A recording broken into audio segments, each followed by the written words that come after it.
Good afternoon, morning, or wherever you are. I'm Jim Williams from Stream On with Jim Williams and my partner in crime, my new best friend, Laurence Brown. Laurence, it's good to have you. Let's talk a little bit. Welcome. Thank you. Thanks for having me, Jim. Partners in crime and crime television today. That's right. Yeah. There's so many different wonderful mysteries on Britbox and all the streaming services.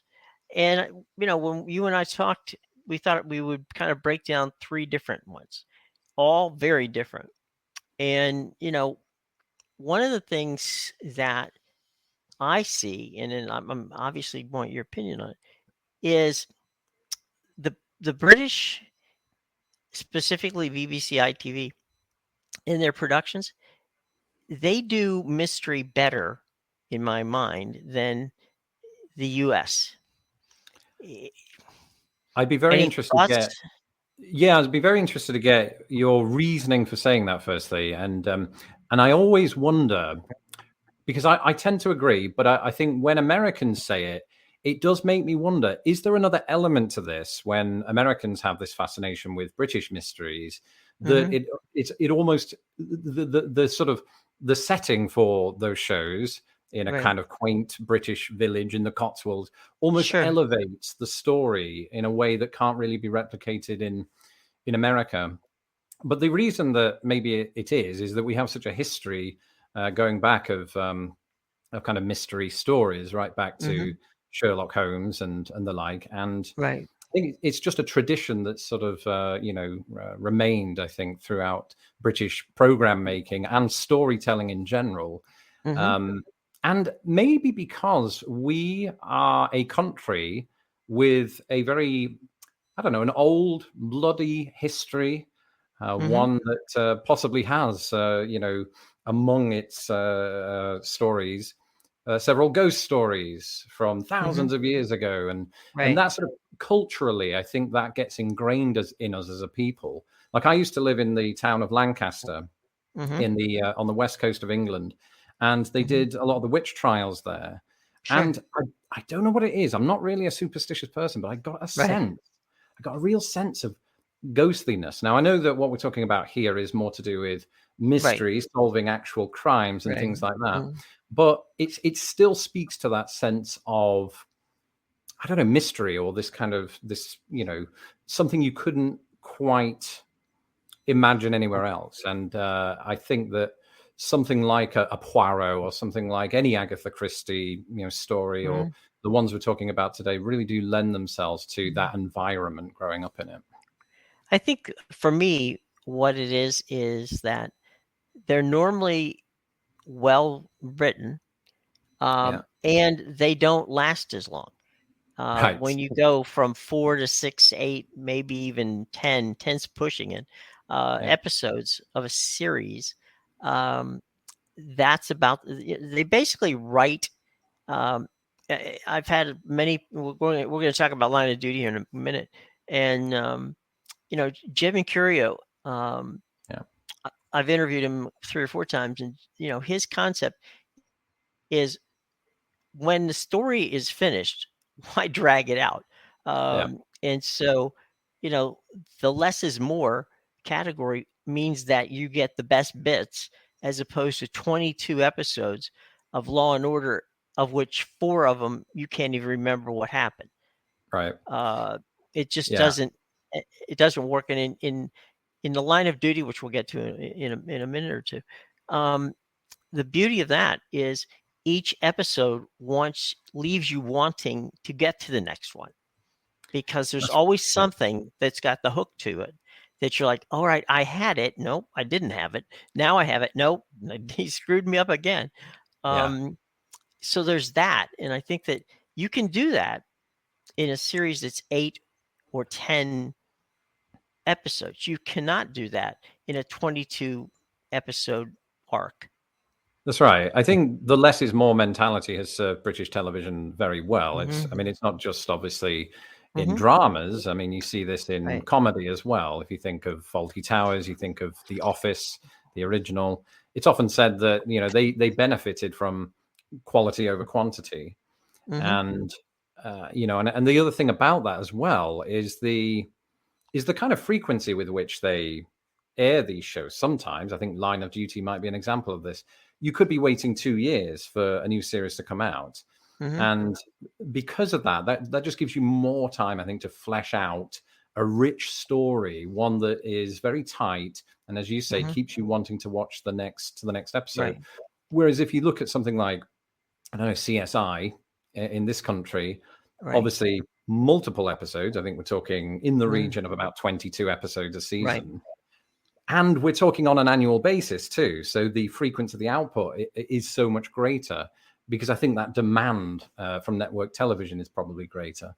And so, yeah, I mean, I think that's a big part of our storytelling, is just ensuring that the story itself is gripping and really pulls you in. Let's take a quick look at a trailer from Series 1 of Line of Duty. Officer of the Year, Detective Chief Inspector Anthony Gates. DCI Gates is the best detective in this city. Daddy! Whoa! DCI Gates appears to be an exemplary officer. Appears to be. We got where he is because he had to be twice as good as the next bloke. What? So what are you saying? To be corrupt, he's got to be twice as bad? He's a good man. You remember that. Nobody plays me. I'll push him from the outside, you push from the inside. It'll crack. You take a shot at the king. Make sure you kill him, son. Line of Duty starts 26th of June on BBC Two. You know, Line of Duty is such a well-written show. Yeah. And it's so, as I said, talking to Jed Mercurio about this, to me, the core group, of the three folks, and we'll talk about them in a sec, that's the core. But the beauty of this show is that, each series, they revolve in a different character who has a little bit of an edge to them. And you, once again, are wondering, is it this person? Is it that person? Who is it that's making this, obviously it's based on a, the office where you go to do self, their internal affairs. I'm trying to speak. It went totally out of my head for a second. Internal affairs where they're investigating the police, and that automatically puts you at a disadvantage. And so away we go. And they've done such a masterful job of weaving storylines in there, and basically screwing my head up for every series. I go in with the concept that I've got this nailed, and never ends up that way. Yeah, I think that's generally speaking mysteries in a nutshell for me. I almost go through them and start watching them, or detective shows, or whatever, however you want to categorize these. I start watching them, and a good maybe half of the way through, I'm almost frustrated because I think I've got it, I haven't got it, it's got away from me. And then when the resolution happens, if that payoff is good, then it really lands. And I think that this show in particular, which I managed to catch over the weekend, it's a very gripping one. And I think that more than just about any other ones on our list is it has a sense of realism almost about it. You could almost imagine these conversations and these dilemmas, these moral dilemmas happening inside these police units. But we, as the sort of everyday citizens, we don't see that side of it. So when we're shown it, it suddenly becomes kind of, ooh, this is intriguing. Just that on its own. And then you delve deep into the mysteries around, police corruption or what have you. And I'm really enjoying the way this is building that drama in perhaps a way the other shows are perhaps more lighthearted in those areas. Right. Yeah. Adrian Dunbar, who plays Ted Hastings, Martin Compton, who plays Steve Arnott, and Vicky McClure, who plays Kate Fleming. That's the core group of Line of Duty. They're all phenomenal in their performances. And Adrian Dunbar as the straight-laced, right down the middle kind of guy, Arnott's a little bit of a, Dirty Harry kind of guy who's like, rush first, think later.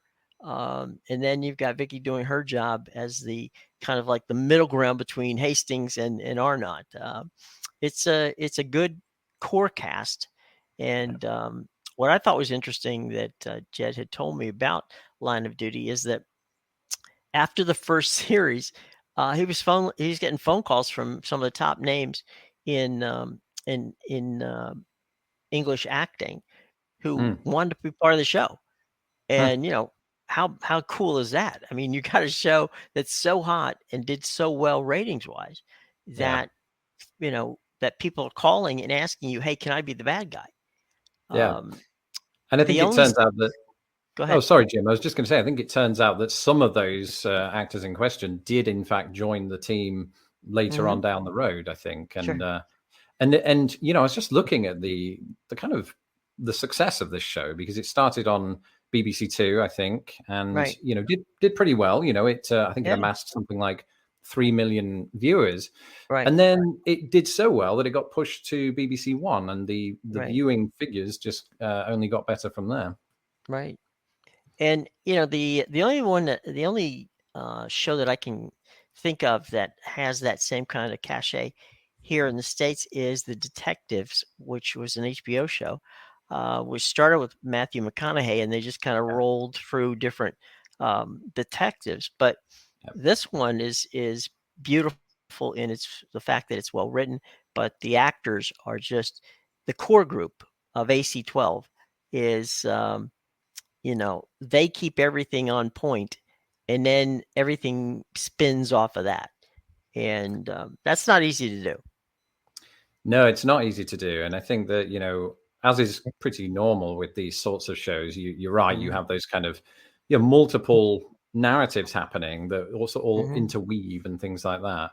I must confess, in fact, I'm not too far through this series, Right. almost intentionally so, because I wanted to sort of have this discussion based on my initial thoughts and then go further with it, because out of all of them, it's kind of hooked me the most, I think, although the other ones are quite interesting too. The thing with Line of Duty that I enjoy is you want to binge it. I mean, that's part of it. It's like I want to get to the next one, but it's one of those things where you sit there and go, okay, I'm not going to do that because first of all, I will not get to bed till 4:00 in the morning. Second of all, I kind of want to take that anticipation. I mean, we now are in a place where prime time is whatever time you want it to be. Okay. Yeah. Unless it's a news or a sports event, which, at that point you have to, those are the only time sensitive ones. This one, you just want to say, okay, I want to watch it and I want to be able to enjoy it. And I don't want to go, miss something in it. Right. Because that's the other part to Line of Duty. There's always a little quirk here or there that you may miss the first time around, but it comes back to be important the second time you see it. That's right. You really do have to listen. And I think it's worth mentioning with Line of Duty specifically, but just some of these other ones. We made that comparison between the length of a season compared to the United States. But there is something to keep in mind, and that's that something like Line of Duty, each episode has a runtime of close to, is it an hour, something like that? Yes, in that ballpark. Exactly, and without advertisements in between there as well. Whereas in most American network television, you're going to expect to break that show up with ads. So it could be that even binging 8 to 10 episodes of British television can sometimes, be quite a lengthy process. So Yeah, I see exactly what you're saying with that. Yeah, it could. You could miss work on Monday and Tuesday if you kept going. But yeah, I mean. That's it. And you and I talked about the costs of these things and the cost of doing a British television show versus the cost of doing, say, Law and Order SVU. Okay. Yeah. If you're doing a 22-week show and you've got, an 8 or a 10 series show, obviously it's going to cost you less. It's going to cost you less on what we call the above the line, which is the actors and that whole routine, and the below the line, which is the producers, directors, and editors who are involved in sweetening the show whenever it's done. So budgets, you can't really compare budgets. That wouldn't be fair because you're comparing 8 shows versus 22 shows. But the quality of entertainment value, certainly in Line of Duty and many others, is there. It's always there, and I think that's what the BBC aspect is interesting. Now, part of the thing, and this is something I wanted to ask you, here in the United States, television is quote unquote free. There's linear broadcast, which is ABC, NBC, CBS, Fox, PBS. Those are free over-the-air broadcast channels. But in the UK, you have to pay a TV tax. How does that work? Yeah, TV license. I forget the actual cost of it, but it was something over £100 per person, so long as you had a television in your house that was capable of showing BBC. You are, by law, you have to pay a TV license in order to do that. And then the funds from that TV license help to fund the programming on the BBC. And so, it's because of that, they're not so beholden, the BBC, to things like ratings, right? It's all in the public interest. So, I mean, that's why you get this thing where it's not about casting the most aesthetically pleasing people to stick on a poster in order to sell your show. It's about making realistic stories that are within the public interest, because the public is paying for them. And I think that's a big difference from the United States in general, unless you're talking about sort of public television. But of course, that doesn't have the broad reach in the US that it does in the UK.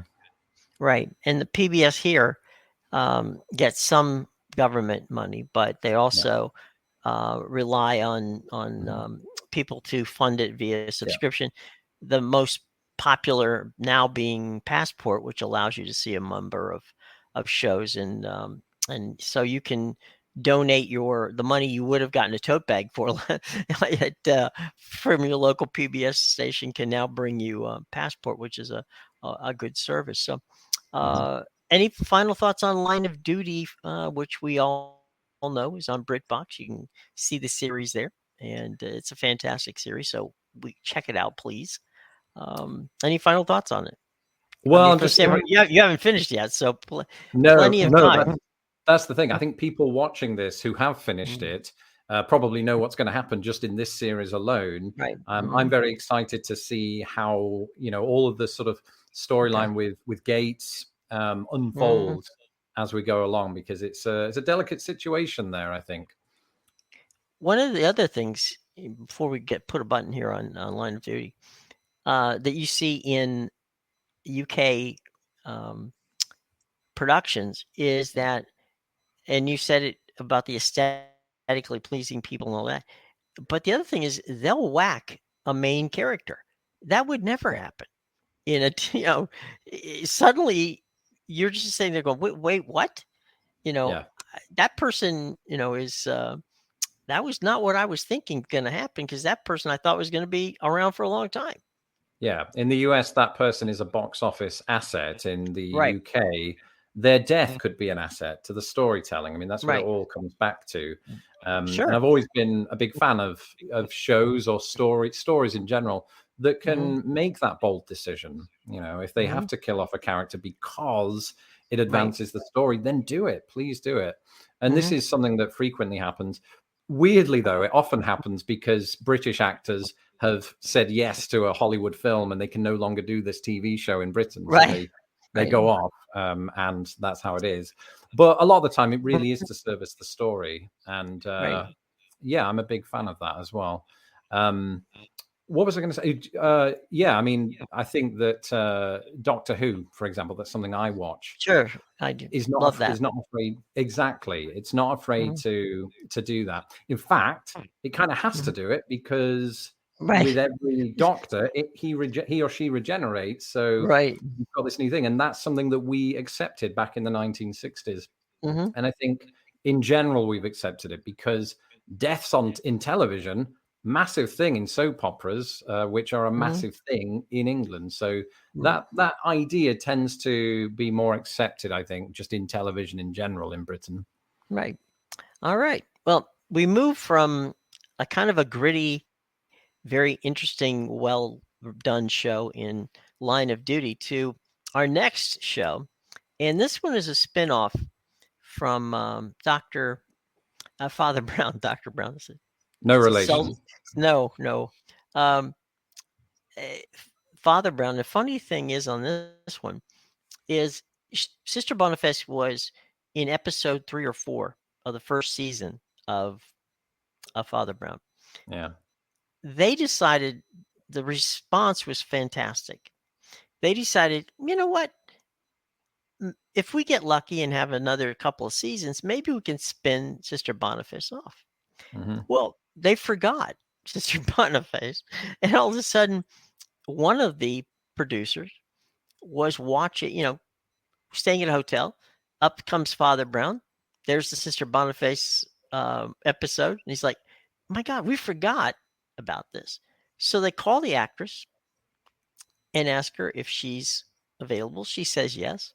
And so all of a sudden, they're back to Sister Boniface. So it was one of these 6 years in the making to get this done. But let's take a quick look at Sister Boniface. Sister Boniface, at your service. We'd best get started. The victim suffered blunt trauma to the cranium, no other wounds. Thickening the plot. We have a visitor here today, Father Brown. A second pair of eyes wouldn't hurt. Genius. There are blood traces. Drum roll, please. The murder weapon. Must you look so pleased with yourself? Yes. How about I tell you all the gory details over a nice cup of tea? I can think of nothing more enjoyable. We make the wine at the convent. That's the aftertaste, is it? Guilt? Is it true your father's been arrested? You're barking up the wrong tree, Inspector. I don't suppose you'll ever find out who did it. Fear not, we'll get to the bottom of it. Toodlepip? Stop the train! Superlative work, sister. So, where to next? Okay.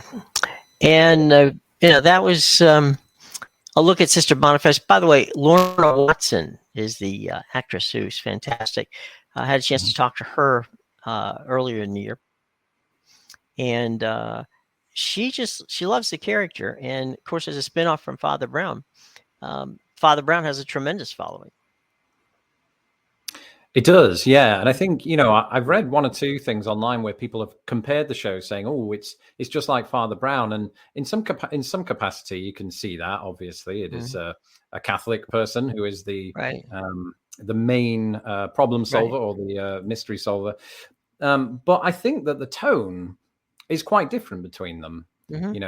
This one's quite a sort of a fun, almost sort of almost a joyful experience watching it, even though what we're talking about is people being murdered and those cases have to be solved. It almost calls to mind something like A Murder, She Wrote, right down to the notion that these murders all happen around, Sister Boniface. Same with Father Brown. And so it's such a departure from what we were talking about with Line of Duty. Oh, for sure. Yeah. The tone is so much more relaxed, so much more light, I would say, than that. It's kind of like a dramedy.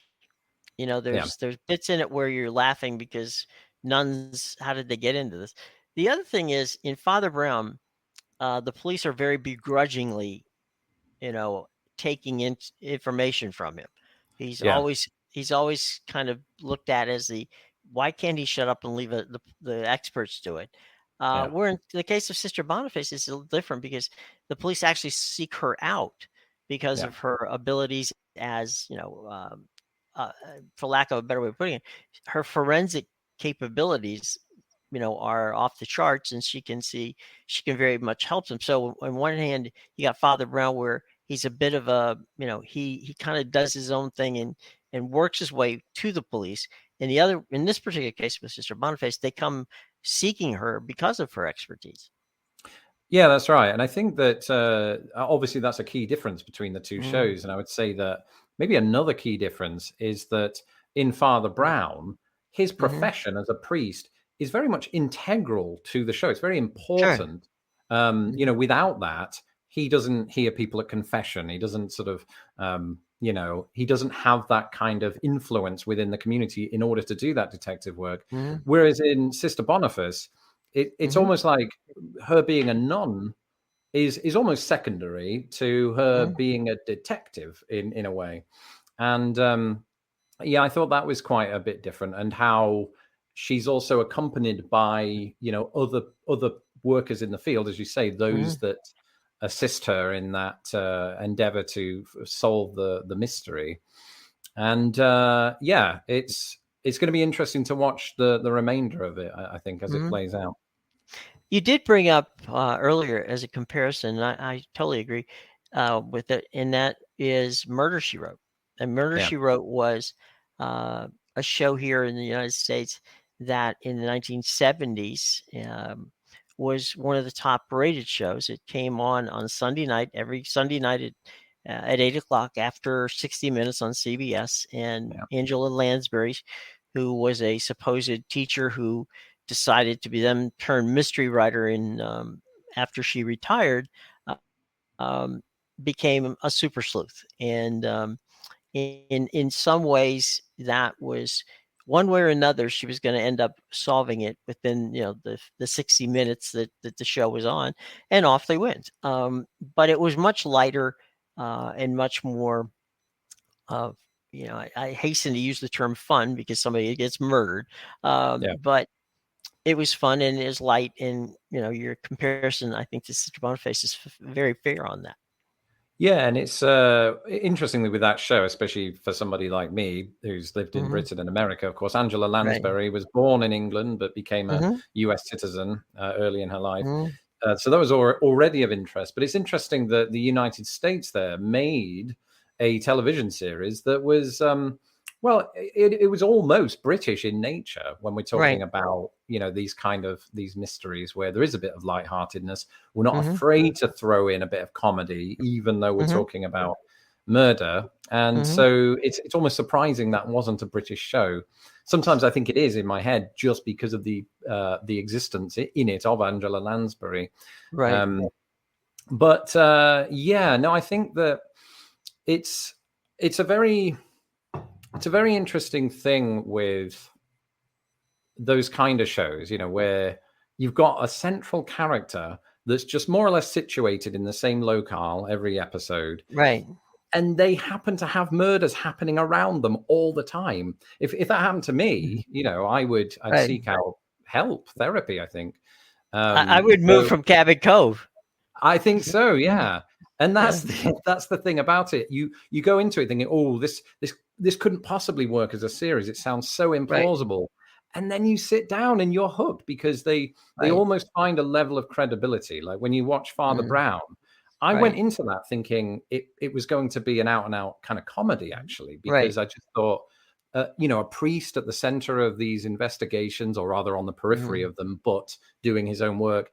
It just sounds too comical. But then there's a lot of kind of reasoning as to why he should be the key person there, and is the key person there for sure, for solving some of these crimes. And you really start to believe it as it's going. And as you know, as unlikely as these things are in real life, television can often have that magic. And I think, you know, Father Brown exceeded with that, or succeeded with that. And, you know, not that there's always I've noticed in British television, there's not a lot of spin-offs, but in this particular case, it made a lot of sense to do it that way. Yeah, that's right. And I think, spin-offs is a good point. I think you occasionally see it, but I think maybe more so in the United States. I think of Breaking Bad, Better Call Saul, you know. Just because maybe, I don't know, maybe there's a financial justification that's more easy to find here. But yeah, it's interesting that that's occurred. And again, I can't wait to see how it all unfolds. Yeah. Well, to your point about spinoffs here, if you've got, like, as we said earlier about Law and Order SVU, you've got their franchises. You've got NCIS, which is NCS. Los Angeles used to be NCIS. New Orleans, that's gone. So you get these. To be honest, what it is you've got producers who have deals with the networks, and the networks don't want to lose the producer, so the producer continues to build shows around it, and you build a franchise, and that's what they've done, and successfully. Dick Wolf on the side with SVU, Don Belisario, who had NCIS, and so and yeah, one of my favorite shows, Quantum Leap, was a big. Oh yeah. Was a big fan of that was Scott Bakula. Yeah, was, that was a very good show. Created it. Yeah. He had a ton of those shows, and then NCIS was JAG first, then it was NCIS, and so he's had a run, and most of the time you see it in sitcoms, but in the States. But in this particular case, it does happen with crime drama, and it does happen, with these types of series. So you do get the spinoff. Exactly. I think I like that you brought up the word franchise there, because when I think of the word franchise, I always think of the United States, even though, of course, the concept is very much in existence in Britain, because it just seems like so many things get franchised. I just, look at, if you look at soccer in the MLS, you talk about franchises there rather than football clubs. And you can quite see how this, extends to television in the way that you just described.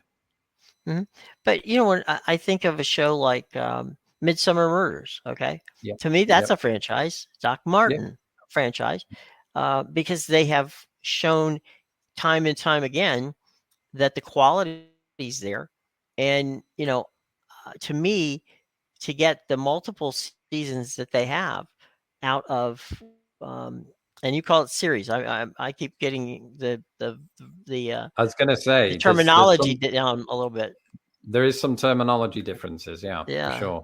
Yeah, because you were right about the fact that a Doc Martin, which might have 9 series, might have taken 14 years to get to those 9 series. Exactly. So, yeah. And I don't know how well that would play here. From a standpoint of if I'm watching a show and then it takes a year off and comes back, maybe my short attention span is not going to handle that. But one thing we have seen is in the streaming world is we see that. I mean, you'll see a series pop up and then maybe a year later, everybody's anticipating when's it going to come back. And, it comes back in 2022. Maybe it's going to come back in 2023. The only thing is it's coming back. When, you don't know. So I think we're gaining more acceptance of that format now. I think so. Because there's more shows like that. It was quite jarring to me, actually, having lived in the US now for 14 years, that I had to wait 2 or 3 years for the next season of Stranger Things on Netflix. It didn't feel American to me. It's like, you're supposed to get that the next year. Where is it? And that was really interesting. Funny you should say about franchises and also Doc Martin. I had this moment yesterday when I was watching Line of Duty, because Neil Morrissey from Men Behaving Badly shows up in that show. And I imagined, wouldn't it be funny if Doc Martin and Line of Duty exist in the same universe and they are in fact the characters from Men Behaving Badly and they meet up? That would be a really funny thing to do, perhaps at Comic Relief in Britain. I will say that Neil Morrissey is one of my favorite actors and one of my favorite people. He's a fantastic actor, and he's a very down to earth, fun person to talk with, and he's one of those characters that pops up in just about anything. You're never surprised to see Neil Morrissey because I think one time when I was talking to him, he had 3 different shows going at one time, and it's like, okay, good on you that you can do that. I was going to say that is a thing about British television. There's you often see the same actors again and again, right? There's like a pool of those same actors, and it's Right. in some ways, it's great because you've got that sort of sense of familiarity with it, and then in others you wonder, well, does that deprive other actors of getting in? But yeah, it was nice because I didn't see the opening credits or anything like that, so he just popped up on my screen, and it was kind of like, oh, there he is. It's Neil Morrissey. Very good. And the thing is that he's going, that harkens back to the early days of TV and movies here in the United States, where you would have what they used to call, they were studio actors, and basically the studio had the contract, and they would find vehicles for them, be it movies or television or whatever. And I assume that's that same situation with BBC and ITV is they've got people who they go, okay, we're under contract to that person, or we've done enough with that person. I don't have to worry about casting. I can take that person and put them into the show and not go looking for someone else. Yeah, I would assume that's the case too. I think also the kind of the already known familiarity that the audience have with that actor says, yes, okay, that they'd be a draw for our audience is useful as well. And it's a trust factor. That person is gonna bring the audience and also have some fun in the interim. Well, let's move on, if you don't mind, to our last one, and that one is, why don't they ask Evans? And that was just a screenshot of it. Let's go to the video, which hit the wrong button.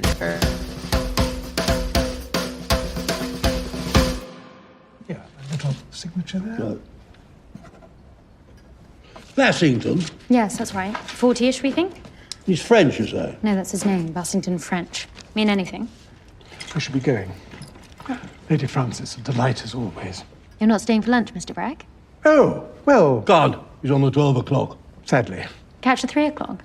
Do you know, Takes forever. Dead before you get there. It is rather slow. Thank you all the same, Lady Frances. Lord Marchant. Come on, Pa, back to work. Bassington French, do you know him? Never seen him before in my life. No, that's Bobby Jones. Then yes, you have. 2 whole summers he practically lived here. The vicar's son. Hello, sir. So who's Bassington French? A pal, buying a house. He was in the Navy. Before he left me, he gave me a salute with the palm down. He was in the Navy. Where is my dress? There was a Commodore Bassington at Jutland. Ah, there she is. The dress thief. Dress borrower, Ma, please. Not French, though. And now Harry tells me the police are involved, which delights me no end. Can you give me one good reason why I should not have you arrested? I'm your daughter. I find that increasingly hard to believe. There you go. And that one, the interesting part is Hugh Laurie really desperately was a fan of Agatha Christie. So he optioned that particular piece, wrote it and directed it, and he's in it. And it's a quirky tale. Of all 3 that we've talked about, I find that one to be almost, it's not a comedy, but it's pretty darn close. Yeah, it's quite playful, I think. But obviously the drama at hand is what guides the show. Sure. And I think, Hugh Laurie, obviously, I think American audiences very much know him from House, where he portrayed a very American doctor. And but I know him from many other things, the likes of Blackadder and Jeeves and Wooster and Fry and Laurie from years ago. So he's never been off my radar, really, my whole life, throughout the 80s and now. And so it's great to see him sort of turn his attention to something like this. And the cast is amazing. I mean, you've got Emma Thompson, you've got Jim Broadbent, and it's pretty star-studded. And the one thing that I think is interesting about this, that I'd be interested to get your thoughts on, it's a short series, right? It's shorter even than most British. Yeah. And how common is that kind of thing in the US? Because when I was looking up limited series earlier on, actually it brought up True Detectives, right? And you look at True Detective, that show has 8 episodes per show, which to us that's a full season. But to America, that could be considered a limited series. Do you ever get kind of 3-parters that happen here in the US? Usually, it's more along the lines of 3 or 4. I mean, 4 probably.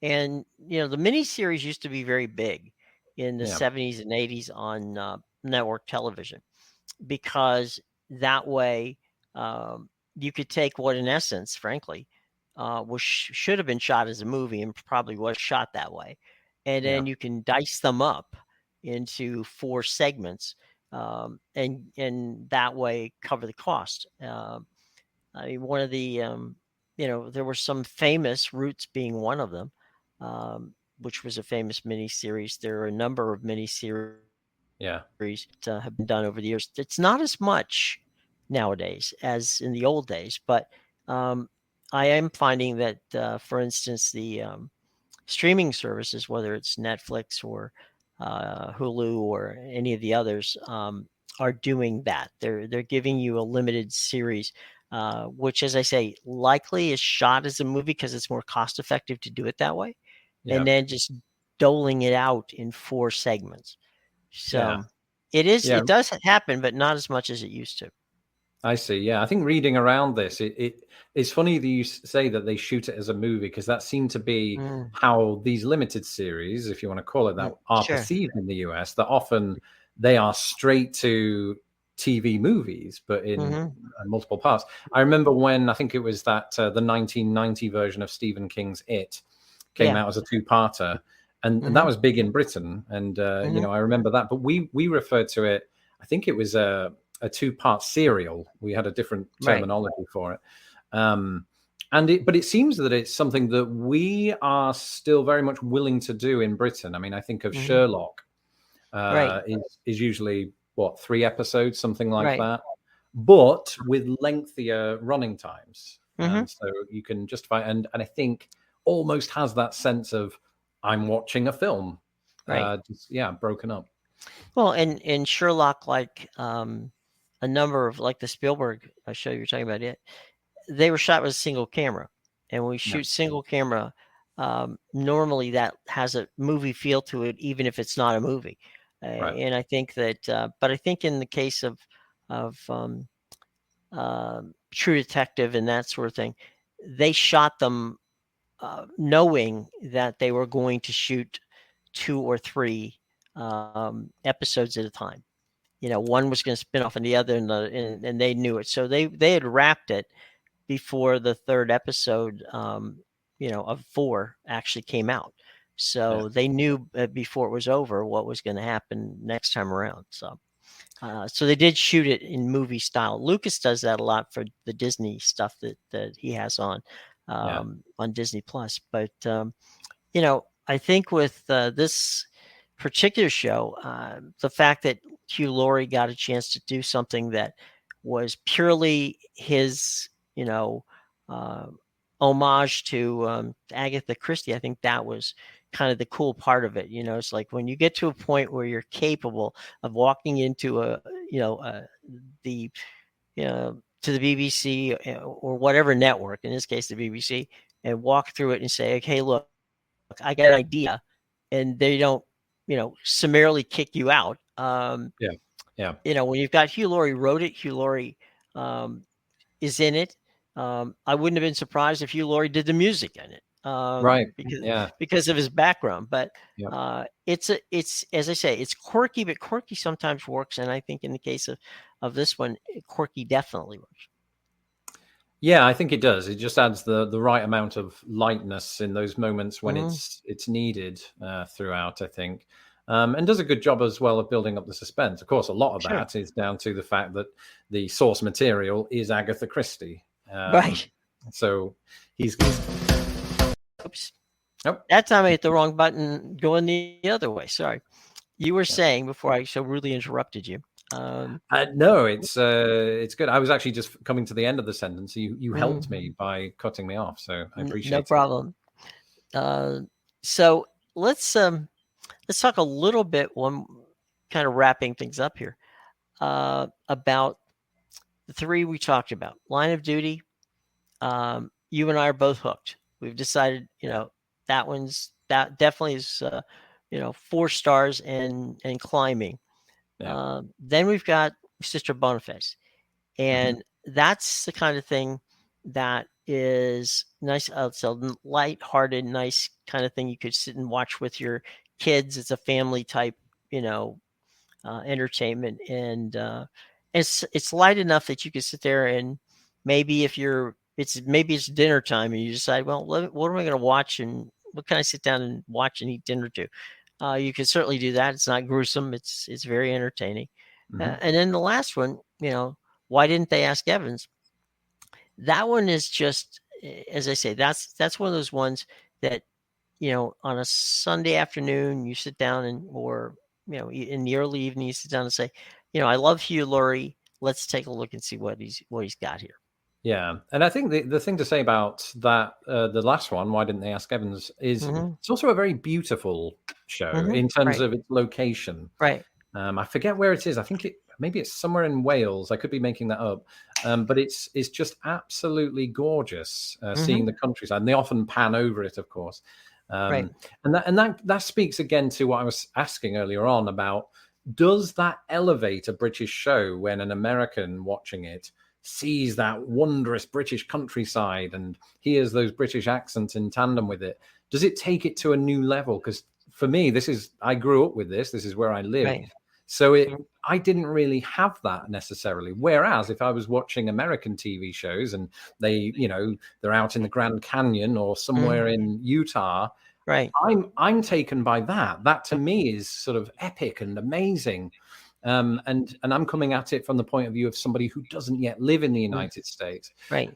So I'd be interested to know, how Americans feel when they see that kind of location. Well, I think, it becomes a character. Yeah. Okay. It's a living, breathing character. And, there's so many shows on Britbox that, where you see that, where that English countryside is a place where you're sitting and going, I really want to go there. I want to see what this is like. No different than perhaps in your case, when like a show Sex and the City is done in New York. Yeah. Okay. And New York is a major character in the film. Right. In the show. Chicago, where they do Chicago Med and all the other, Chicago shows. That becomes a show. You live in Chicago, that Chicago is often used in movies and in television shows, and of course Los Angeles. So, and San Francisco as well. And it almost so there are doesn't cities matter. out there. Yeah, I was going to say, it almost doesn't matter what the subject matter is. I mean, you'd happily go to the place where Why Didn't They Ask Evans is set, but not to find a dead body, right? No. It's all about the sort of. Yeah. And it's similar to me, right? When I was growing up, I really loved the film Jaws and wanted to visit Cape Cod and all of that, but not to try not to see take the shark. Yeah, that one. Exactly. I remember early in my career, we were doing some events in Dallas, and I went out to South Fork and to the ranch, not to see JR or any of the gang out there, but to see what the ranch looked like. And it was part of a character in a film, in a TV series that you like. No different than if you were in Denver, you'd want to go see where the Carringtons lived in, in that show in Dynasty, right? Yeah. So there's no question that those of us here on the other side of the pond want to take a look and are taken by, all of these exotic and interesting and fun places. A lot of stuff is done in Ireland these days because you can have the beauty and the cosmopolitan feel of a Dublin, and then 10 minutes later you can be out in a place in the same country where it doesn't even look like Dublin. It looks like it's got a whole different feel to it. The great thing about that is only the locals who live in Dublin will be able to Mm. tell you whether or not it is in fact Dublin. Whereas the Right. rest of us, of course, we're just like, well, yeah, that looks like Chester in Right, England. You know, right. yeah, It's you can spot check it. yeah. And I find myself growing up in the South from a standpoint of accents, where for some reason British actors and actresses can do English American accents a whole Yeah. lot better than the Yanks can do a British accent. I have a theory about that. I think it's because we are so exposed to American television and film Right. in the UK, and Right. to a variety of accents Mhm. by default. Whereas I think in the US, if you are exposed to British accents, it's usually the Queen's English or perhaps Right. how they speak in London. But the Right. rest of them, like up in Liverpool, you don't really, unless you're listening to the Beatles from the 1960s, that Right. accent has changed or become more thick. And Right. so I don't know that often gets, sent over to the US. Right. And I don't know. Although there have been examples, I think, of American actors actually nailing the British accent. Mhm. But you're right. It does seem to happen more frequently the other way around. The other way around. Yeah. Yeah. So anyway, let's as we wrap things up here, let's talk about what's coming up on your show. Oh, wow. Well, I've just been to Ireland, actually, weirdly enough, and England. And while I was there, I found my old course books from when I was at school, at junior school. And Oh, in okay. it was really weird.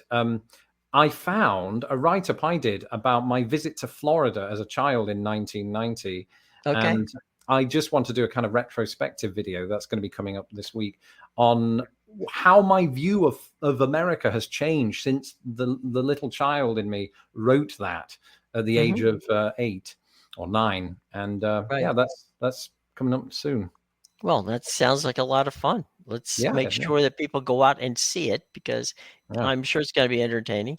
And coming up on Stream On, we've got a look at what's coming up in the fall, because there is a fall season and there's all kinds of fun stuff coming up in the fall. So we will be snagging some guests out there and bringing them in and talking about some really cool stuff that's headed your way, streaming wise, in the fall. So, Laurence, let's don't make this a one-off. Let's make this something that we do on a semi-regular basis, because I think it's a lot of fun. I think that we can have a lot of fun with our guests here.